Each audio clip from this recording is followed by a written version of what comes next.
Hi guys, मेरा नाम है आरिश और आप देख रहे हैं civilians technology YouTube channel. Friends, इंस्टैंक पार्ट 1 में हमने बात करी थी इंस्टैंक के इंट्रोडक्शन के लिए, और इंस्टैंक पार्ट 2 में हमने डिज़ाइन करा था डिज़ाइन ऑफ टॉप डोम और design of top ring beam.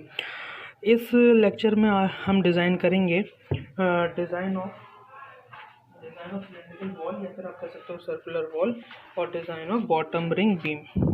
इसमें हम डिज़ाइन करेंगे design of cylindrical wall, design of bottom ring beam हम डिज़ाइन करेंगे। पिछले लेक्चर में अगर आपने वीडियो नहीं देखी है तो आप आई बटन पर जाकर वीडियो देख सकते हो।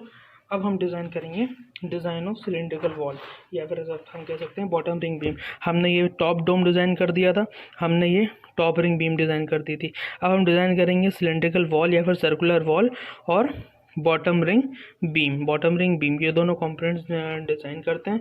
चलिए फिर स्टार्ट करते हैं डिज़ाइन ऑफ सिलेंड्रिकल वॉल से। Design of cylindrical wall, third component है डिज़ाइन ऑफ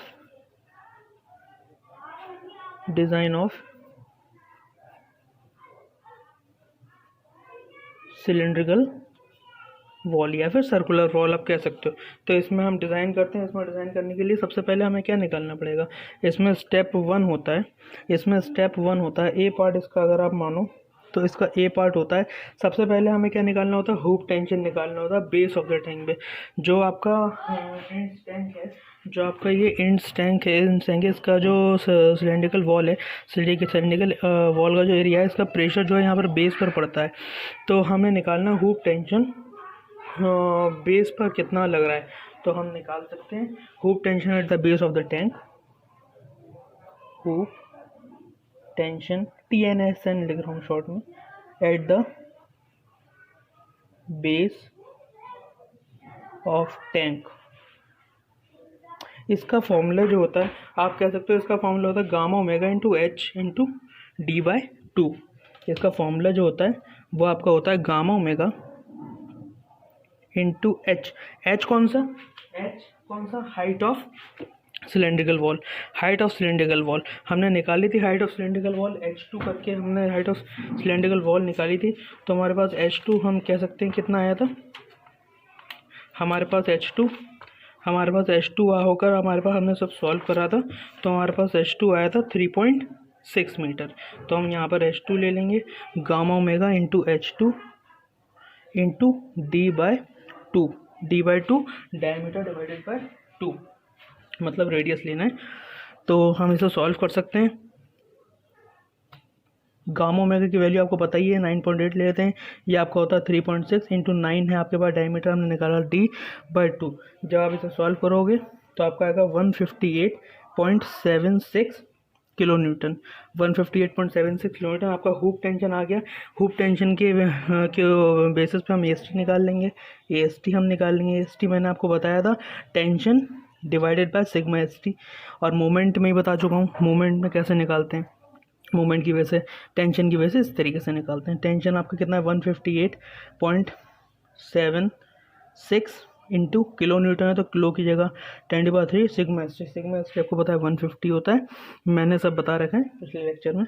तो ये आपका आ गया तकरीबन 1058.4 mm स्क्वायर। आप सॉल्व करोगे तो आपका ये इतना आ जाएगा। अब आप क्या प्रोवाइड करेंगे, ST ने प्रोवाइड कर दिया, आपका हम प्रोवाइड करेंगे बार प्रोवाइड करेंगे। तो हम प्रोवाइड कर देते हैं 12 mm बार प्रोवाइड कर देते हैं ईच फेस पर। ईच फेस का मतलब क्या होता है, जब हम 12 mm बार हम प्रोवाइड कर देते हैं ईच फेस पर, तो ईच फेस का मतलब क्या होता है गाइस, ईच फेस का मतलब होता है दोनों फेस पे।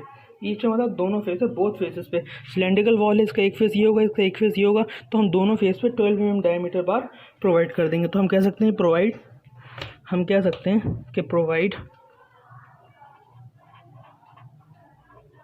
12 mm diameter bar.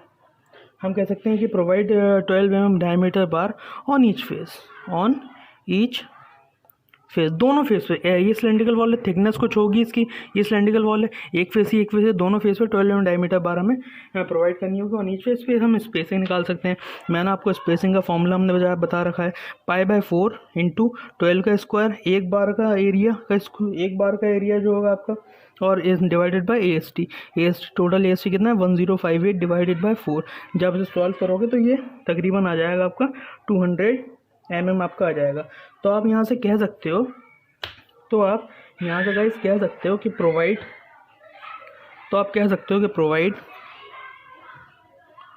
12 mm diameter bar, provide 12 mm diameter bar on each face, provide 12 mm diameter bar on each face at the rate 200 mm centre to centre. तो guys हमने top dome में जो है 8 mm की bar provide करी थी, top ring beam में हमने 12 mm की बार प्रोवाइड करी थी, तो हमने सिलेंड्रिकल वॉल में भी हमने 12 mm की बार प्रोवाइड कर दी ऑन ईच फेस हम प्रोवाइड करेंगे 12 mm की बार, इसमें भी हमने कर दी 200 mm centre to centre. Spacing आपको पता है किस तरीके से निकालनी है।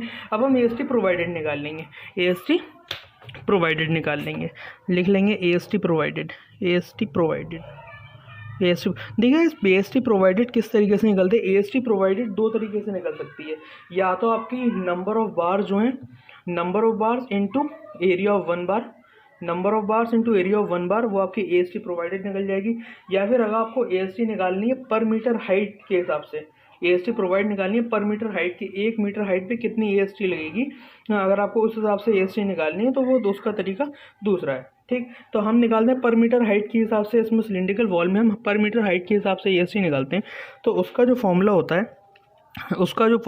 है इस तरीके से हम निकालते हैं 2। इसमें कितने फेस हैं ऑन ईच फेस, कितने फेस होते हैं सिलिंड्रिकल वॉल में, 2 फेस होंगे, एक ये फेस होगा, ये फेस होगा। तो 2 इंटू एरिया ऑफ वन बार कितना होगा, π/4 इंटू 12 का square into area of one bar into L upon spacing को हम SV से लिख देते हैं, तो L अपॉन SV। तो यहाँ पर हम लिख देंगे 2, ये है ये आपको देगा एरिया प्रोवाइड पर mm स्क्वायर, ये आपको होगा mm स्क्वायर पर मीटर हाइट,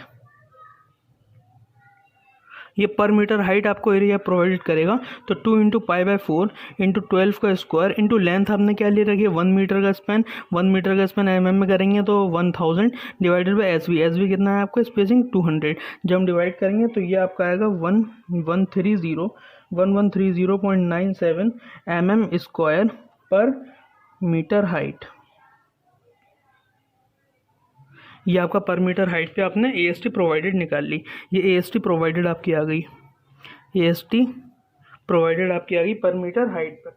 यहाँ तो आपने सॉल्व कर लिया। आपने सबसे पहले हुप टेंशन बेस पर निकाली, gamma omega into H2 into D/2 आपने वैल्यू रख के ये हुप टेंशन निकाल ली। फिर आपने AST निकाल लिया T/σ ST से।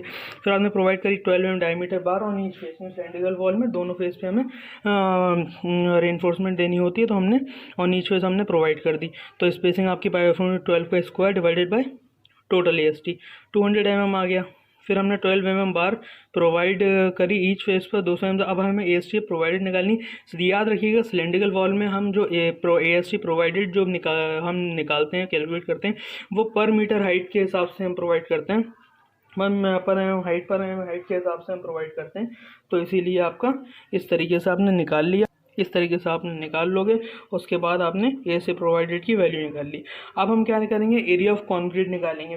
बेसिकली हम एरिया ऑफ कॉन्क्रीट का फॉर्मूला लगाएंगे थिकनेस ऑफ वॉल निकालने के लिए। ए पार्ट आपने क्या करा था, हुप टेंशन निकाली थी। अब आप बी पार्ट इसमें क्या करोगे, मेन जो काम है आपका बी पार्ट, इसमें आप क्या करोगे, थिकनेस ऑफ वॉल आप थिकनेस ऑफ वॉल निकालोगे। थिकनेस ऑफ वॉल आप किस तरीके से निकालोगे, थिकनेस ऑफ वॉल आपका निकालने का फॉर्मूला आपको पता ही है किस तरीके से निकलती है थिकनेस ऑफ वॉल। वो फॉर्मूला होता है σCT upon T upon AC plus M AST provided. ये आपके पास गाइस क्या होता है, ये आपका पास फॉर्मूला होता है थिकनेस ऑफ वॉल निकालने का। ये आपका फॉर्मूला होता है। σCT मैंने पिछले लेक्चर में बता रखा है हम कितना लेंगे 1.3 ले लेंगे। 1.3 इज इक्वल टी। टी हमारे पास अभी तो आया है, टी हमारे पास आया 1058.4 mm²। सॉरी टी हमारे पास आया 158.76 किलोन्यूटन। 158.76 किलोन्यूटन। तो 10⁻³ अपॉन में ए सी को आप एज इट इज रखोगे। ए सी मतलब क्या होगा, एरिया ऑफ कॉन्क्रीट। तो एरिया ऑफ कॉन्क्रीट का मतलब होगा थिकनेस इंटू लेंथ। आप लिख सकते हो थिकनेस इंटू लेंथ, ठीक है। प्लस का एम क्या होता है, मॉड्यूलर रेशियो, मैंने पिछले लेक्चर में बता रखा है। तो मॉड्यूलर रेशियो आपका क्या हो जाएगा, M25 के लिए 11 निकल जाता है। मैंने पिछले लेक्चर में से सॉल्व की भी करा था, एम को सॉल्व कर रहा था। 280/3 सिग्मा सी बी सी 8.5 हो जाएगा। तो AST प्रोवाइडेड कितना है, AST प्रोवाइडेड आपने अभी निकाला है 1130.97। आप यहाँ पर लिख लोगे 1130.97 आप यहाँ पर लिख लोगे। जब आप इसे सॉल्व करोगे तो क्या आएगा, जब आप इसे सॉल्व करोगे तो आपका तकरीबन आएगा T into L is equals to 109682.4 mm²। अब आपको पता है कि L की वैल्यू तो 1 मीटर होती है, जो कि आप mm में है तो इसे mm में लिख लो। 1000 mm आपका हो जाएगा। तो आप लिख लोगे यहाँ पर T is equal to 1099682.4 mm² divided by 1000 mm से एक पावर गई, और यहाँ पर हो जाएगा 1 T इज इक्वल टू आपका 109.682, जो भी कि आप ले लोगे T को ले लोगे 110 mm ले लोगे अप्रॉक्सीमेट। यहाँ पर आपके पास आ गई थिकनेस ऑफ वॉल। जो सिलेंड्रिकल वॉल है इसकी जो थिकनेस है, ये जो वॉल है, तो यहाँ से लेकर यहाँ तक ये पेन की जो लेंथ है इतनी, ये आपकी थिकनेस आ गई वॉल की। कि आपकी वॉल की थिकनेस ये रहेगी सिलेंड्रिकल वॉल की। आपने थिकनेस शो अपने कर दी। अब guys third and the last step BC part, इसका हमें डिस्ट्रीब्यूशन स्टील दे देनी है। क्या दे देनी है, डिस्ट्रीब्यूशन स्टील हमें दे देनी है। थिकनेस जो आ गई हमारी वो 110 आ गई, हमें डिस्ट्रीब्यूशन दे देनी है। तो क्या डिस्ट्रीब्यूशन स्टील हम दो टाइप से दे सकते हैं, मतलब हमारे पास दो फॉर्मेट है। हम किसी तरीके से भी दे सकते हैं, दोनों फॉर्मेट एकदम ठीक है, आप किसी से भी दे सकते हो। मैं दोनों फॉर्मेट आपको करके दिखाऊंगा, जो आपको पसंद आए उससे आप कर लेना। तो मेरा पहला फॉर्मेट है डिस्ट्रीब्यूशन स्टील का पहला मेथड जो है मेरा डिस्ट्रीब्यूशन स्टील का, वो आप देखिए, फिर मैं दूसरा करके दिखाऊंगा। पहले मेथड में मैं ये करूँगा कि मैं जो है मिनिमम परसेंटेज ऑफ स्टील मैं प्रोवाइड करूँगा, प्रोवाइड मिनिमम स्टील में 0.24% ऑफ स्टील में प्रोवाइड करूँगा। उसके बाद मैं AST मिनिमम निकाल लूँगा, AST मिनिमम। उसके बाद मैं AST मिनिमम निकालूंगा। AST मिनिमम में आपको पता है नहीं, 0.24 divided by 100 into thickness into length. Thickness है 110 इंटू लेंथ आपको बताइए 1 मीटर, तो इसका मतलब 1000 mm। तो ये आपके पास जब आप सॉल्व करोगे 0.24 अपॉन में 100, ये आपके पास हो जाएगा 0.24 इंटू 110 इंटू 1000 डिवाइडेड बाय 100। जब आप इसे सॉल्व करोगे तो ये आपके पास आएगा 264। ये आपके पास आएगा 264 mm²। तो आप क्या करोगे, AST ऑन ईच फेस कितना हो जाएगा, AST ऑन ईच फेस आपके पास कितना आएगा 264 डिवाइडेड बाय 2। जब 264 को डिवाइड करोगे 2 से, तो ये आपका आएगा 132 mm²। ये आपके पास ऑन ईच फेस आप डिवाइड कर दोगे, ईच फेस हर एक फेस पे 132 mm² आ जाएगा। तो आप प्रोवाइड यहाँ पे कर सकते हो 8 mm डायमीटर बार प्रोवाइड कर सकते हो, प्रोवाइड 8 mm डायमीटर बार। आप 8 mm डायमीटर बार, 8 mm का डायमीटर बार प्रोवाइड कर सकते हो। आप स्पेसिंग निकाल सकते हो। आपकी स्पेसिंग आप किस तरीके से निकालोगे, आप स्पेसिंग में आपको निकाल के दिखाता हूँ। तो यहाँ से आप स्पेसिंग निकाल दोगे। स्पेसिंग का फॉर्मूला होगा एरिया ऑफ 1 बार π/4। ये स्पेसिंग आप कैसे निकालोगे, area of 1 bar π/4 into area 8 का square divided by AST on one face, कितना था 132। जब आप इसे सॉल्व करोगे 0.785 इंटू 64 डिवाइडेड बाय 132, जब आप इसे डिवाइड करोगे तो ये आपके पास आएगा 380 mm। तो आप तकरीबन मान लोगे इसको, 300 mm। 300 mm, तो आप क्या दोगे कि provide 8 mm diameter bar 8 mm diameter bar at the rate 300 mm centre to centre. आप इस तरीके से आप निकाल सकते हो, इस तरीके से आप सॉल्व कर सकते हो। और मेरा दूसरा मेथड जो है एस टी डिस्ट्रीब्यूशन स्टील निकालने का, वो दूसरा मेथड भी आप देख लीजिए। दूसरा मेथड ये कहता है कि आप एस टी निकाल लो, परसेंटेज, सबसे पहले आप परसेंटेज स्टील निकाल लो। किस तरीके से आप निकालोगे? परसेंटेज स्टील निकालने का फॉर्मूला है परसेंटेज ऑफ इस मिनिमम स्टील। आपके पास निकालने का जो फॉर्मूला होता है वो गाइस आपका होता है 0.3 minus 0.1 0.3 minus 0.1 bracket T minus का 100 अपॉन में 450 माइनस का 100। ये आपका फॉर्मूला होता है मिनिमम परसेंटेज स्टील निकालने का। आप यहाँ पर वैल्यूज़ पुट कर दो, मैं यहाँ पर वैल्यूज़ पुट कर देता हूँ, तो आप देख सकते हो मैंने यहाँ पे वैल्यूज़ रख ली और मैंने इसे सॉल्व कर दिया है। उसके बाद मैं AST यहाँ से निकाल लूँगा। AST जब यहाँ से मैं मिनिमम AST जो मैं निकालूंगा तो ये निकाल सकता हूँ 0.29 divided by 100 into thickness into length 110 into 1000। जब यहाँ से मैं निकालूंगा आप देख सकते हो यहाँ से आपका AST आ जाएगा 319 mm स्क्वायर। अब आप निकालो AST ऑन ईच फेस जब आप निकालोगे गाइस तो AST ऑन ईच फेस आपका क्या आ जाएगा? AST on each face divide कर दो 319 डिवाइडेड बाय 2, तो ये आपका कितना आ जाएगा 159.5 mm स्क्वायर। तो इसमें अभी प्रोवाइड कर दो, इसमें आप प्रोवाइड करो, प्रोवाइड 8 mm डायमीटर बार, ठीक, एट द रेट स्पेसिंग निकाल लो। अब यहाँ पे साइड में स्पेसिंग निकाल लोगे, कैसे निकालोगे? π/4 इंटू 8 का स्क्वायर डिवाइडेड बाय कितना 159.5। जब आप स्पेसिंग इसकी निकाल लो तो ये आपके पास आएगा 0.785 इंटू 64 डिवाइडेड बाय 159.5। तो ये आपके पास आएगा 314। आप 1000 से मल्टीप्लाई कर लोगे तो ये आपके पास आ जाएगा 300 इक्वल टू 300 तकरीबन आएगा। तो आप लिख सकते हो at the rate 300 mm centre to centre. आप इसे इस तरीके से ले सकते हो। परसेंटेज ऑफ स्टील आपने निकाल ली एट द रेट इतना सेंटर सेंटर। दोनों चीज़ें सेम आ गई हैं, इसमें कोई प्रॉब्लम वाली बात नहीं है। अब हम एक जगह और से चेक कर लेते हैं। हम कहाँ पर चेक करते हैं? 2 metre from the base. 2 metre from the base मतलब हम अब चेक करेंगे कि हमारे पास कितनी स्पेसिंग आ रही है, कितना हुक टेंशन आ रहा है, और उस हिसाब से 2 मीटर फ्रॉम द बेस हम चेक करेंगे। तो यहाँ पर हम लिख सकते हैं, इसी में है, सेकंड वाले में ही है, सेकंड मेथड में, तो हम ले सकते हैं। तो जो हम AST प्रोवाइड करेंगे, स्टील जो हम प्रोवाइड करेंगे गाइस सिलेंड्रिकल वॉल में, उस स्टील बार को हम जो है कंटिन्यू रखेंगे, कोनिकल पार्ट तक हम, कोनिकल शेल तक हम वो रखेंगे, कंटिन्यू रखेंगे आउटर फेस पर। तो हम निकाल लेंगे at 2 metre from base, at 2 metre from base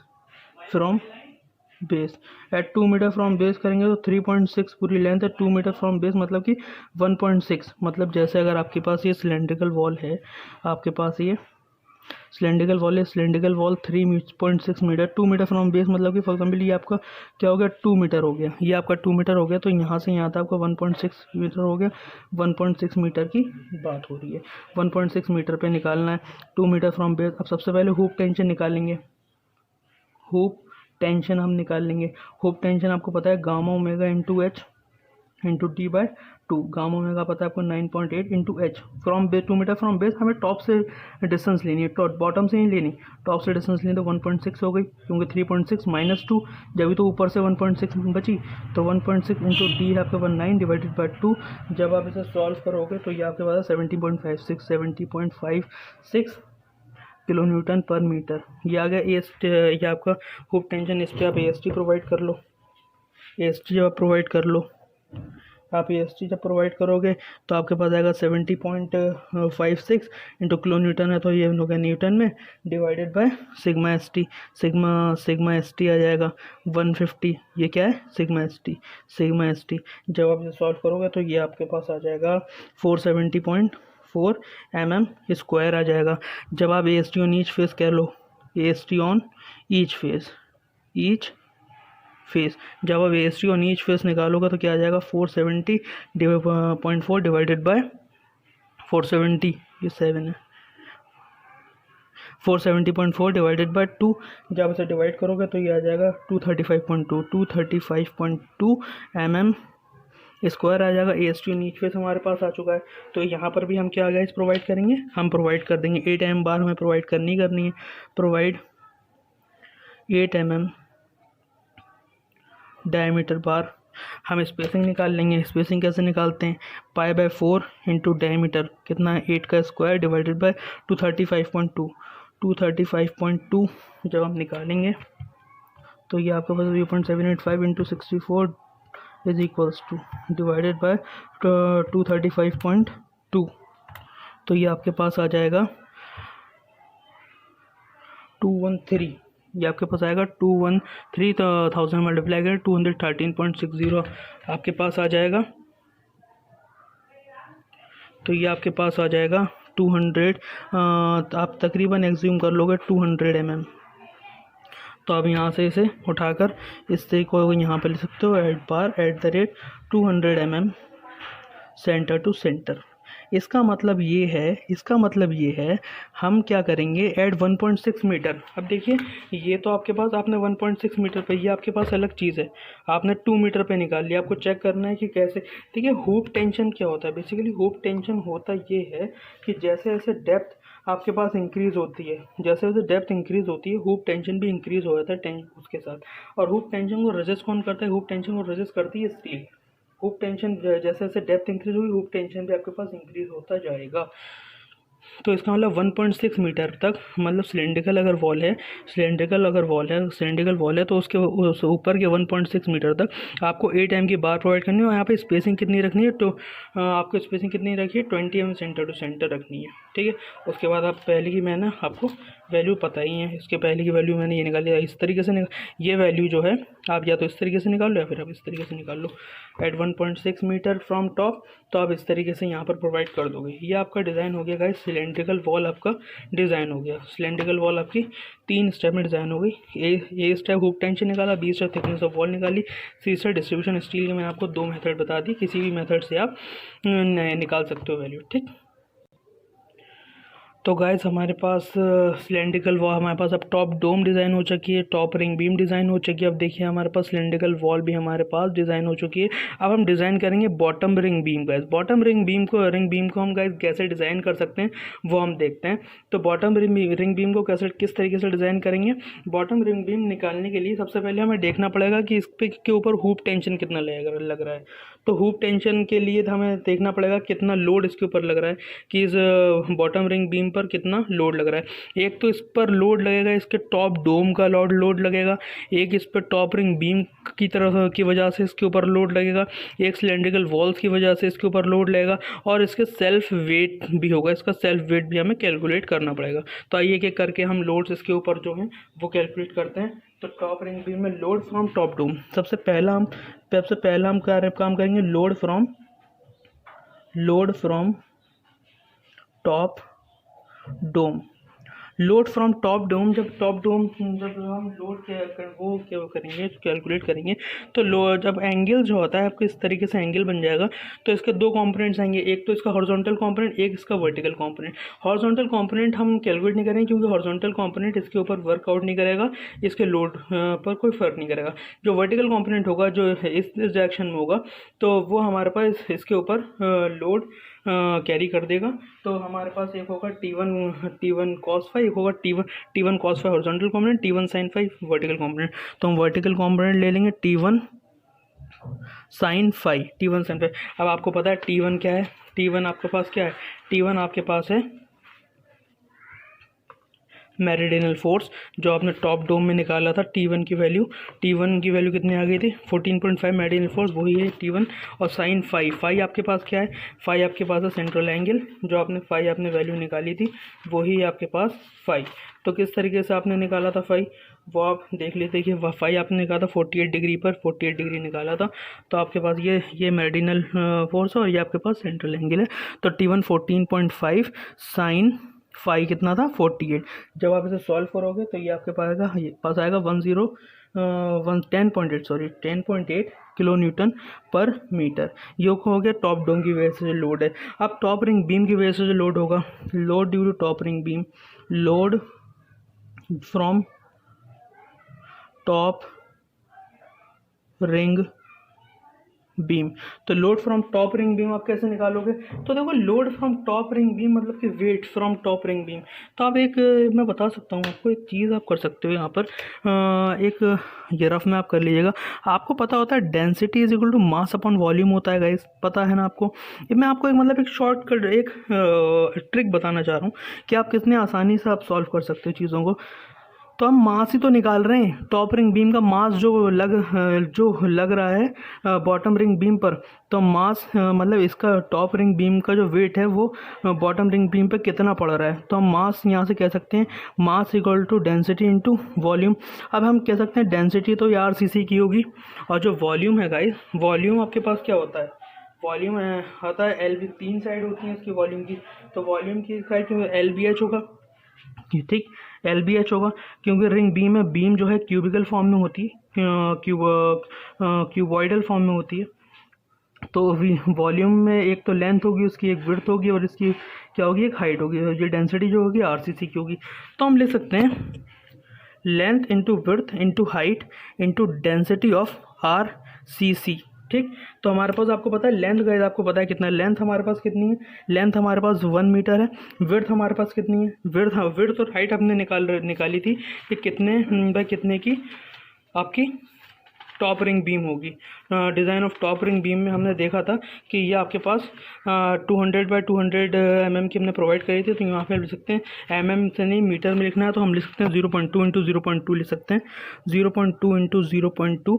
और आपको डेंसिटी ऑफ RCC तो पता ही है 25 होती है, ठीक है। जब आप इसे गाइस सॉल्व करोगे तो ये आपके पास आएगी 1 किलो न्यूटन पर मीटर, 1 किलो न्यूटन पर मीटर, ठीक है, 1 किलो न्यूटन पर मीटर, ठीक है। इसका भी मैं आपको बता दूं एक तरीका। जैसे अगर आपके पास, जैसे ये आपके पास टॉप डोम था, यहाँ पर आपके पास एंगल पड़ रहा था, यहाँ पे एक T1 का डायरेक्शन ये था, ठीक है। तो एक हमारे पास एंगल यहाँ पर बन रहा था, इसके साथ एंगल बनना था, तो ये हो जाता है T1 cos फाई, और ये हमारे पास क्या होता है T1 sin फाई। तो इस तरीके से हमने ये वाला लिया था, इसकी वजह से कोई लोड नहीं लग रहा था, इसकी वजह से हमने लिया था, तो ये हमने सॉल्व कर दिया। तो इसका आपके समझ में आ गया होगा। अब हम थर्ड क्या निकालेंगे? सिलेंड्रिकल वॉल की वजह से जो लोड पड़ रहा होगा, हम निकालेंगे लोड फ्रॉम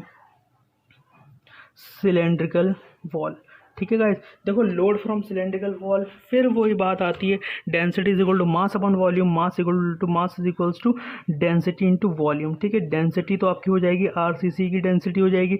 वॉल्यूम जो होगा, देखिए वॉल्यूम सिलेंड्रिकल वॉल में क्या आता है?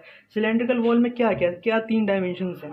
देखिए, सिलेंड्रिकल वॉल में तो एक उसकी थिकनेस हो जाएगी, एक हमारे पास क्या हो जाएगी, उसकी थिकनेस हो जाएगी, ये हम कह सकते हैं। और दूसरी क्या हो जाएगी, उसकी डायमेंशन, उसकी हाइट हो जाएगी, H2 जो है उसकी हाइट हो जाएगी, ठीक है। और क्या हो जाएगी, उसकी लेंथ हो जाएगी, लेंथ, थिकनेस या फिर आप विड्थ, वही तो चीज़ हो गई, तो लेंथ हो जाएगी। तो 3 डायमेंशन मुझे दिख रहे हैं इसमें, क्यों? वॉल्यूम जो सही यूनिट होती है मीटर क्यूब होती है, मीटर, तो मीटर क्यूब वैसे भी बन रहा है। तो आप सकते हो density is equal to mass upon volume, mass equal to density into volume. तो डेंसिटी तो गाइस आपकी होगी, डेंसिटी जो होगी आपकी गाइस आपकी RCC की होगी, और वॉल्यूम जो होगा उसमें आपको पता ही 3 वैल्यूज जो मल्टीप्लाई होती हैं, 3 लेंथ मल्टीप्लाई होती हैं। तो एक उसकी थिकनेस हो जाएगी, एक उसकी हाइट हो जाएगी, और एक उसकी लेंथ हो जाएगी। तो आप उस तरीके से आप लोड निकाल सकते हो। तो ये आपको पता है 25 हो जाएगा। ये आपके पास कितना आएगा थिकनेस मीटर में 0.110 इंटू H2, इसका आपको पता है 3.6, L आपको पता है 1, ठीक है। अब आप उसे निकालोगे तो ये आएगा 9.9 किलो न्यूटन पर मीटर, ठीक है। यहाँ पर आ गया फिर फोर्थ आपको निकालना है weight due to self weight, load due to self weight आपको निकालना है। Load due to self weight आप कैसे निकालोगे? तो आप लिख लो fourth part, load due to self weight, load due to self weight, self weight. तो load due to self weight आप किस तरीके से निकालोगे? तो load due to self weight आप उसी तरीके से निकाल लोगे, L length breadth into depth और डेंसिटी ऑफ आरसी। लोड आपको निकालना, आपको वही बात है, density is equal to mass upon volume, mass equal to density of RCC into volume. Volume में आपके पास, इसमें सेल्फ वेट में आपके पास क्या आ जाएगा? आप देखो सेल्फ वेट में तो उसका बॉटम रिंग बीम का एक उसकी लेंथ होगी, उसकी एक क्या होगी? लेंथ होगी, एक हाइट होगी, एक हाइट होगी, हाइट आपकी है, हाइट आपके पास हो जाएगी एच। और किसकी वजह से सेल्फ वेट पड़ रहा है? H2 की वजह से सेल्फ वेट पड़ रहा है, सिलेंड्रिकल वॉल की वजह से ही तो उसके ऊपर लोड लग रहा है, तो H2 ले लोगे। लेंथ और उसकी क्या होगी? विड्थ होगी। विड्थ मतलब आप कह सकते हो H2, इसकी लेंथ एक तरीके से हो जाएगी। और आपका थिकनेस, आप जो कहते हैं विड्थ मतलब थिकनेस तरीके से हो जाएगी, थिकनेस हो जाएगी। ये तीन आपके पास हो जाएंगे। आप निकाल लो length into H2 into thickness, thickness into density of RCC, density of RCC आप यहाँ पर लिख सकते हो। जब आप सॉल्व करोगे लेंथ आपकी 1 हो जाएगी, H2 आपका 3.6 हो जाएगा, थिकनेस आपको 0.110 होएगी, ये आपके पास आरसीसी 25 हो जाएगी। 1 3.6 और 0.100 25, ये आपके पास हो जाएगा तकरीबन। गाइस एक सेकंड, हमने सिलेंड्रिकल वॉल का तो निकाल लिया था, सिलेंड्रिकल वॉल का जो हमने निकाल लिया है, तो इसकी हम सेल्फ वेट निकालेंगे इसकी खुद की वजह से, तो हम H2 क्यों लेंगे? H2 लेंगे लेंथ इंटू विड्थ, और यहाँ पे थिकनेस, ये तो सिलेंड्रिकल वॉल की है ना, ये वैल्यू तो सिलेंड्रिकल वॉल की, ये क्यों लेंगे? इनको इसकी डेप्थ लेंगे ना, इसकी डेप्थ लेंगे। तो हम यहाँ पे सॉरी थोड़ा करेक्शन कर लीजिएगा, लेंथ इंटू विड्थ, विड्थ भी इसकी लेंगे, और डेप्थ भी हम इसकी लेंगे। जब हम किसी चीज़ का सेल्फ वेट निकालेंगे तो उसी की वैल्यूज़ लेंगे ना, इंटू डेंसिटी ऑफ आरसीसी। तो यहाँ पर आपका हो जाएगा लेंथ, आप विड्थ को मान लो, विड्थ जो आपका बी है उसे आप मान लो 1 मीटर मान लो, एज्यूम कर लो, एज्यूम कर लो। और डेप्थ जो है आप डेप्थ को आप मान लो 5 मान लो, 500 mm मान लो, 500 mm मान लो, इसका आप हो जाएगा 0.5 मीटर। आप इसे एज्यूम कर सकते हो वैल्यूज़ को। तो जब ये हो जाएगा आप यहाँ पर वैल्यू लिख सकते हो। लेंथ आपके पास कितनी हो गई? 1 है, और विड्थ आपके पास कितनी है? 1 है, और डेप्थ आपके पास है 0.5, और आरसीसी का कितना है? 25। जब आप इसे सॉल्व करोगे तो इसकी जो आएगी सेल्फ वेट 12.5 आएगा, 12.5 किलो न्यूटन पर मीटर। ठीक है, तो टोटल लोड कितना आ जाएगा इसमें? अब यहाँ तक total load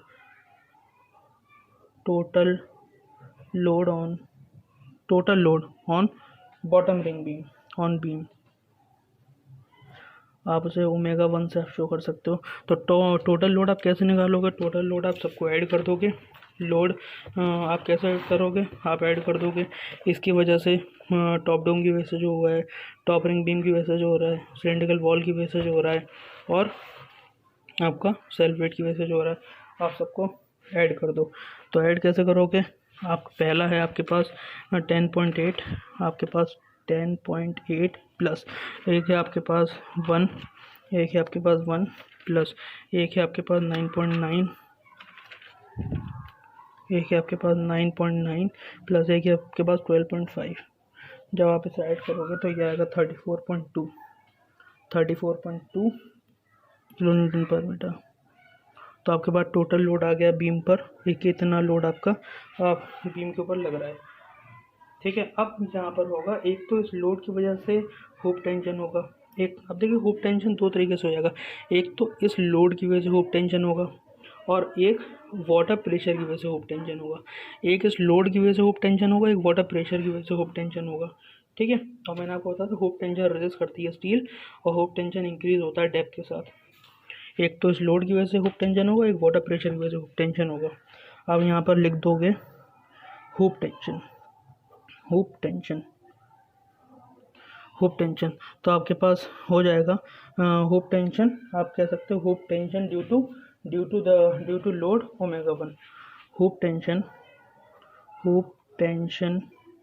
due to load omega 1 की वजह से जो हुक टेंशन होगा, तो इसे हम मान लेंगे कैपिटल H1 मान लेंगे।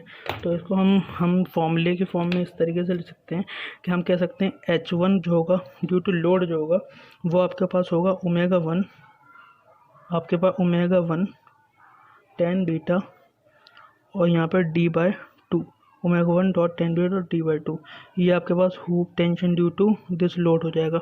सॉल्व कर लो आप। ω1 कितना है 34.2 इंटू 10 बीटा।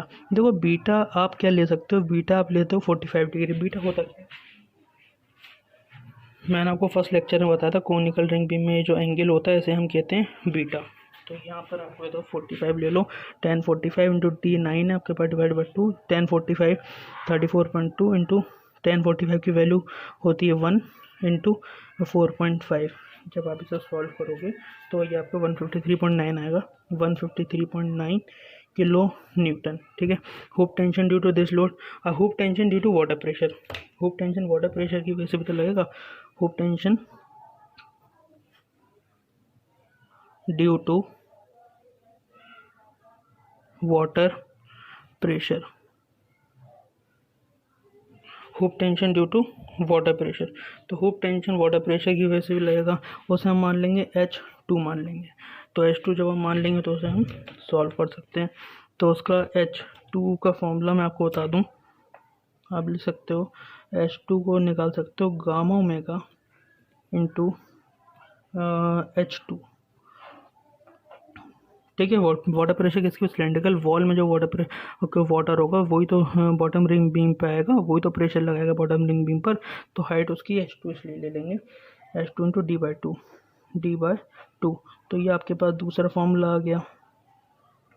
ठीक है। जब आप इसे भी सॉल्व करोगे, गामा ओमेगा की वैल्यू आपको पता है 9.8, तो H2 की वैल्यू पता है 3.6, ये हो गया 9/2।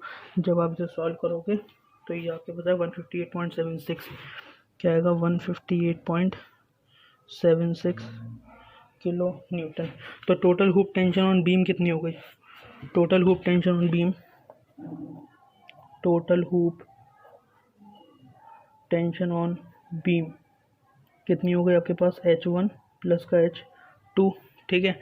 तो ये आपके पास H1 कितनी आ गई थी, H1 आपके पास आ गई थी 153.9 प्लस का 158.76।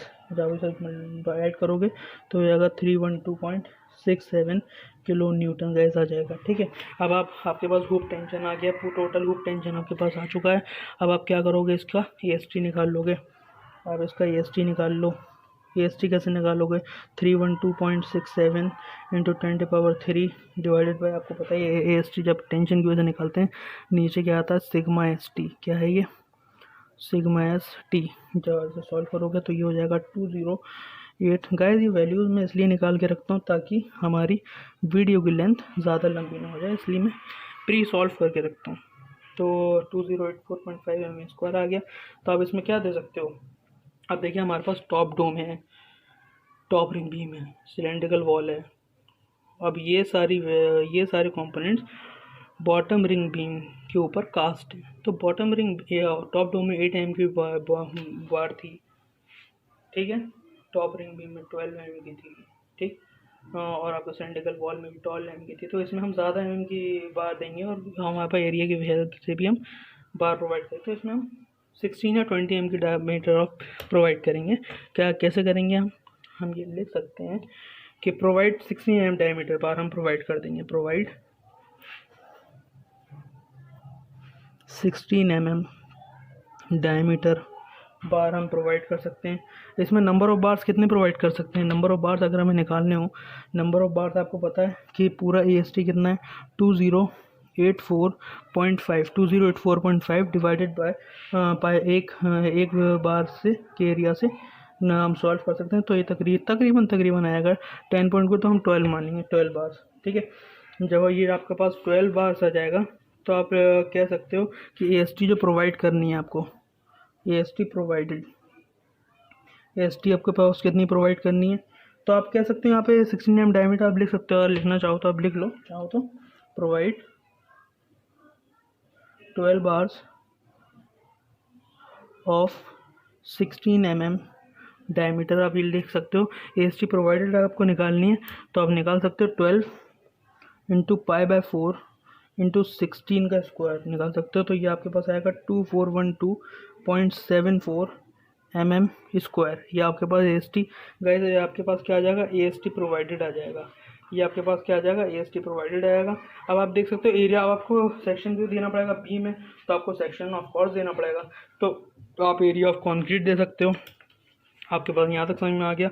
आप एरिया ऑफ कॉन्क्रीट देख सकते हो कि एरिया ऑफ कॉन्क्रीट का formula, now area of concrete, area of concrete का फॉर्मूला आपको बताइए कितना क्या होता है, sigma C T is equal to T upon में ए जी या फिर ए सी प्लस का एम ए एस टी। ये जो एम एस टी जो होता है एरिया ऑफ स्टील, ये प्रोवाइडेड होता है, ठीक है। सिग्मा सी टी आपको पता ही कितना होगा, सिग्मा सी टी आपको पता ही कितना होगा, 1.3 हो जाएगा।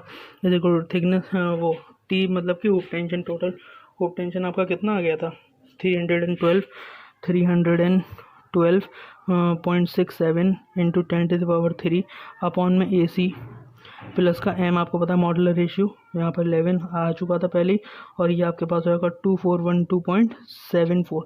जब यहाँ से आप ए सी निकालोगे तो ए सी आपके पास तकरीबन आएगा 213967.6 mm स्क्वायर। ये आपके पास ए सी आएगा, ठीक है। तो अब मैंने आपको एक आसान तरीका बताया था। अब यहाँ से आपको बीम का सेक्शन देना पड़ेगा।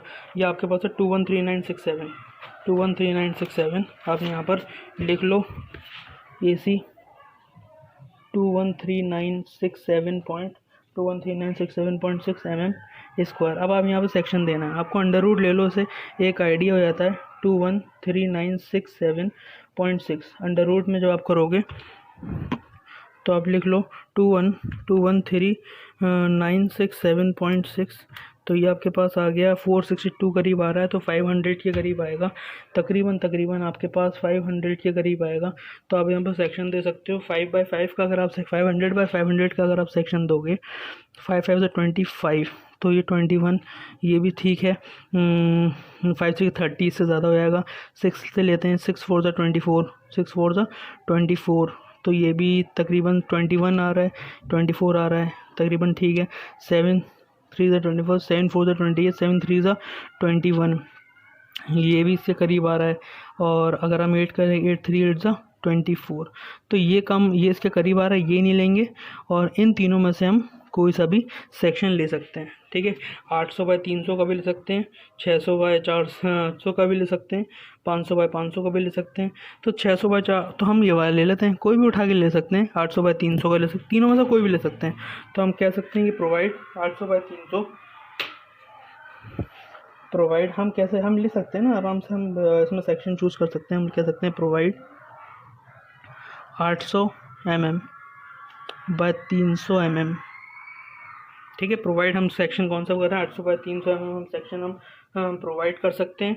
और हम यहाँ पर स्टेयर्स भी हम दे सकते हैं। अब 800/300 mm का हमारे पास बीम हो गया।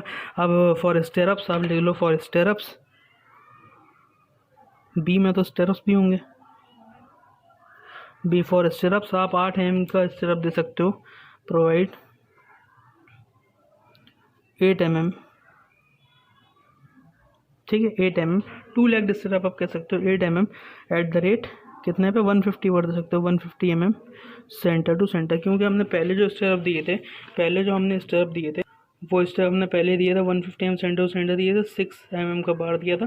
तो यहाँ पे हम 8 mm का बार दे रहे हैं, 150 वही स्पेसिंग रखते हैं। ये 150 mm सेंटर टू सेंटर, ये आपके पास स्टेयर्स आ जाएगा। तो इस तरीके से आपका बॉटम रिंग बीम भी डिज़ाइन हो गई। अगर आपको इस लेक्चर में कोई प्रॉब्लम हो तो आप मुझे मेल कर सकते हो, आप नीचे कमेंट कर सकते हो। तो ये हो गए हमारे पास 4 पार्ट, हाँ 4 कंपोनेंट्स हम कह सकते हैं हमारे पास डिज़ाइन हो चुके हैं। 4 कंपोनेंट्स हम कह सकते हैं हमारे पास डिज़ाइन हो चुके हैं। हमारे पास सिलेंड्रिकल वॉल भी डिज़ाइन हो गया, बॉटम रिंग बीम भी डिज़ाइन हो गया। अब नेक्स्ट पार्ट में हम कोनिकल डोम डिज़ाइन करेंगे, बॉटम डोम हम डिज़ाइन करेंगे। तो अगर आपको वीडियो पसंद है तो लाइक करिए, सब्सक्राइब करिए और शेयर कर दिए वीडियो को। Thank you.